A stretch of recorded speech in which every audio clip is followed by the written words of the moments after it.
यहाँ छठे दिन लगातार भारतीय बाजार देखिए गिर रहे हैं। हफ्ते का पहला कारोबारी दिन भी कोई राहत भरा नहीं था। निफ्टी ने 14 महीने के निचले स्तर पर समाप्ति की है। सेंसेक्स ने 25,000 के नीचे 15 महीने के निचले स्तर पर समाप्ति करी है और सेंसेक्स निफ्टी अपने रिकॉर्ड हाई से करीब 17% पिट चुके हैं। बैंक निफ्टी में करीब 24.5% की गिरावट अपने हाई से देखने को मिली है। तो बाजार की स्थिति काफी कमजोर है। मिड कैप्स आज काफी मुश्किल में थे। सुबह से ही हमने देखा मिड कैप्स में प्रेशर था। भारतीय बाजारों में प्रेशर आज दरअसल सेकंड हाफ से ज्यादा बढ़ता हुआ नजर आया, जब बैंकिंग शेयरों में गिरावट देखने को मिली। आज फिर देखिए आईसीआईसीआई बैंक, एसबीआई ने नए 52 वीक्स लोज बनाए हैं। कमोडिटी शेयरों के लिए आज का दिन फिर भारी पड़ा, जब 4 दिन की बंद के बाद आज चाइना के मार्केट्स खुले और वहां पर फिर 2.5% की गिरावट देखने को मिली। एनएमडीसी, हिंडाल्को जैसे स्टॉक्स, वेदांता देखिए 3 से 4.5% कमजोरी के साथ बंद हुए। आज कुछ और अगर आप नामी ब्लू चिप्स नाम देखें तो आप पाएंगे एशियन पेंट्स, वॉश, कोल इंडिया जैसे स्टॉक्स में आज प्रेशर थे और फार्मा शेयर जो अब तक रेजिलिएंट थे इस फॉल के, आज देखिए यहां पर भी प्रेशर था। वो खार्ड, स्ट्राइड्स, आर्को लैब, डीवीज भी पिटे और कुछ बढ़िया ऑटो एंसिलरी कंपनियां देखिए आज भारत फोर्ज जैसे स्टॉक्स, मदरसन सुमी जैसे शेयरों में भी आज प्रेशर देखने को मिला। इसके अलावा ऑयल मार्केटिंग कंपनियों के शेयरों में भी आज देखिए दबाव देखा गया। करीब 1.25 से 3.5% तक की गिरावट एचपीसीएल, बीपीसीएल, आईओसी में देखी गई। और आप देखिए आज फिर से एफआईआईज ने बिकवाली करी है 827 करोड़ रुपए की कैश मार्केट में और डीआईआईज ने 504 करोड़ रुपए की खरीदारी करी है। तो ये था बाजार का।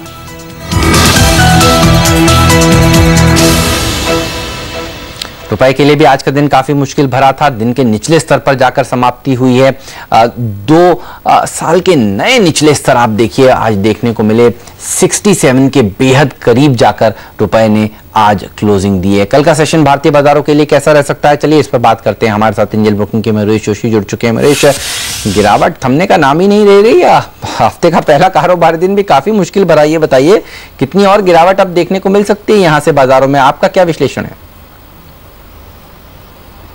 Evening Hemant ji, I think clearly जितनी हमने एक फॉल देखी है ऊपर के स्तरों से 2 मुख्य कारणों की वजह से थी, which the markets have now documented very well. Domestic कारणों की अगर हम बात करें तो I think that's a very well known fact कि कॉर्पोरेट अर्निंग्स की हम जब बात करते हैं तो अर्निंग्स रिकवरी की जो एक एक्सपेक्टेशन थी that has got delayed probably to the first half of FY17।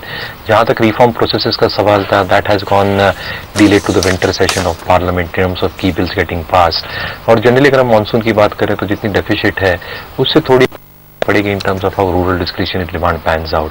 तीसरी बात I think which is very very important apart from all this would be how RBI comes out with its policy action.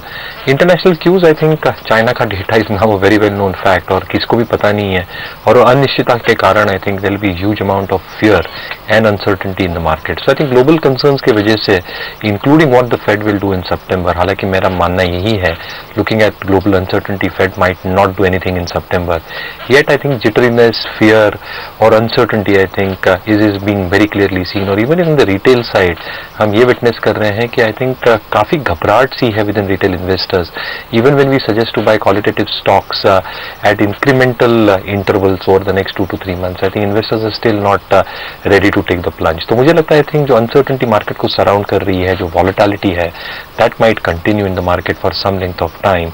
Market जैसे हम expect कर रहे थे I think soft ही रह सकता है even from the current levels। So I'm not saying that I'm overly bearish on the market at this point of time, but again clearly I think markets can correct another 3-4% from the current levels looking at the global picture। Mahesh, तो आप कह रहे हैं 3 से 4% की और गिरावट देखने को मिली। ये बताइए लॉन्ग टर्म के लिए कौन सा वो स्टॉक है जो आपके रडार पर है, जहां आपको लगता है अपने पोर्टफोलियो में अब खरीदना शुरू कर देना चाहिए? बताइए आज का वैल्यू पिक क्या है? हेमंत जी, आई थिंक जो स्टॉक लंबे नजरिए से पसंद आ रहा है वो है पावर ग्रिड। अगर आप टिपिकली पावर ग्रिड का आउटले देखें तो एक रेगुलेटेड मॉडल है। इनकी जो ROEs होती हैं वो 15.5% पे एक फिक्स्ड ROE का मॉडल है with an additional incentive for projects being completed of time. जैसे पावर कैपेसिटी है in the country, I think we are expecting power generation capacity to touch 318 gigawatts by the end of the 12th 5-year plan and addition of around 110 gigawatts happening. इससे clear संकेत यही मिलते हैं कि जो outlay होगा towards inter transmission lines के ऊपर, that can be close to 1,80,000 crores, 2 lakh crores in the 12th and 13th plant itself. और पावर ग्रिड की परफॉर्मेंस की बात करें तो जितना इन्होंने कैपिटलाइजेशन किया था फर्स्ट क्वार्टर में, that was close to 4,500 odd crores। Overall capex for the better part of this year is close to 7,000 odd crores। और जहां तक एक्चुअल कैपिटल एक्सपेंडिचर का सवाल है, that is close to 6,400 odd crores। जिसका मतलब यही होता है कि अगर हम CWIP और केपेक्स को जोड़े अगले 2 साल के लिए, तो the total capital outlay of power grid will be in excess of 1 lakh crores। So that is a significant amount. हमें लगता है कि जिससे वजह से उनकी जो ROEs हैं ये सस्टेन हो पाएगी। And power grid itself has made a capital outlay of around 1,10,000 odd crores in terms of capitalization to come through।